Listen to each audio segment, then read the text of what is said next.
Parole de Dieu quotidienne. Dans cette étape, que Dieu incarné supporte l'adversité ou accomplisse son ministère, il le fait pour compléter le sens de l'incarnation, car c'est la dernière incarnation de Dieu. Dieu ne peut être incarné que 2 fois. Et il n'y aura pas de 3e fois. La première incarnation était mâle, la seconde femelle, et ainsi l'image de la chair de Dieu est complétée dans l'esprit de l'homme. De plus, les 2 incarnations ont déjà achevé l'œuvre de Dieu dans la chair. La première fois que Dieu incarné possédait l'humanité normale pour compléter le sens de l'incarnation. Cette fois, il possède aussi l'humanité normale. Mais le sens de cette incarnation est différent. Il est plus profond et son œuvre est d'une plus grande importance. La raison pour laquelle Dieu est devenu chair pour la 2e fois est de compléter le sens de l'incarnation. Lorsque Dieu aura complètement achevé cette étape de son œuvre, le sens entier de l'incarnation, c'est-à-dire l'œuvre de Dieu dans la chair, sera complet. Et il n'y aura plus de travail à faire dans la chair.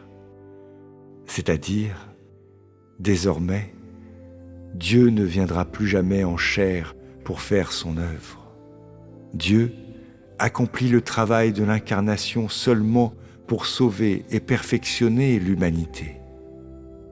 En d'autres termes, il n'est pas habituel pour Dieu de venir dans la chair, sauf pour l'œuvre.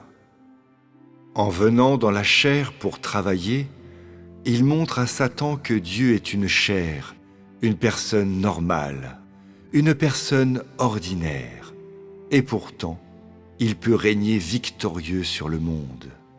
Il peut vaincre Satan, racheter l'humanité et conquérir l'humanité. Le but de l'œuvre de Satan est de corrompre l'humanité, tandis que le but de celle de Dieu est de sauver l'humanité. Satan piège l'homme dans un abîme sans fond, tandis que Dieu le sauve de là. Satan amène tous les hommes à l'adorer, tandis que Dieu les tient sous sa domination, car il est le Seigneur de la création. Tout ce travail est accompli à travers les 2 incarnations de Dieu.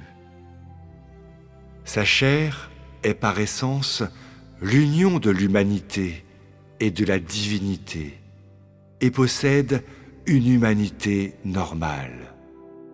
Donc, sans la chair incarnée de Dieu, Dieu ne pouvait pas atteindre les objectifs de sauver l'humanité. Et sans l'humanité normale de sa chair, son travail dans la chair n'aurait pas réussi. L'essence de l'incarnation de Dieu est qu'il doit posséder une humanité normale. Le cas contraire irait à l'encontre de l'intention initiale de Dieu à être incarné.